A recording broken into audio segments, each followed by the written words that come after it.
বিএনপির নাম নিয়ে কোনো কথা বলেছি? 1 তারিখ পর্যন্ত এই কাহালু নন্দীগ্রামে কে ভোট পাওয়ার যোগ্য? আমি আর নিচে নামতে পারছি না। এই আমরা কি কোন জালিমকে আবারও চাই? কোন স্বৈরাচারীকে আবারও চাই? বাংলার কোন চেয়ারে যেন কোন স্বৈরাচার কোন জালিম আর সামনে বসতে না পারে। ছাত্র জনতার রক্তের বিনিময়ে আমরা একটা দেশ পেয়েছি, জীবন দিব, এরপরও এদেশের স্বাধীনতা আমরা বলেন বলেন বলেন বলেন স্বাধীনতা অর্জন সহজ, এটা ধরে রাখা কি তার চেয়ে কঠিন না? যারা এদেশের ভাবমূর্তি সামনে নষ্ট করবার চেষ্টা করবে প্রচম্মে ধরে পিটাবেন।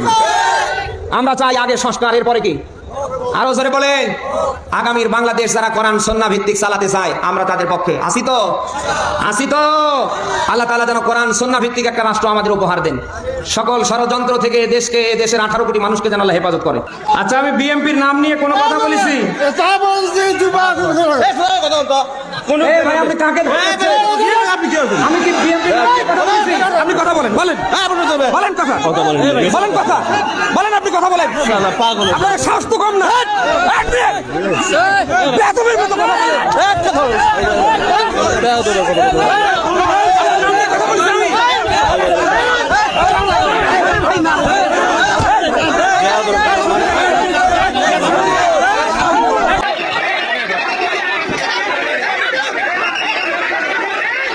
ভাই, আপনাদের বিবেচনা করবে দেশের 18 কোটি মানুষ।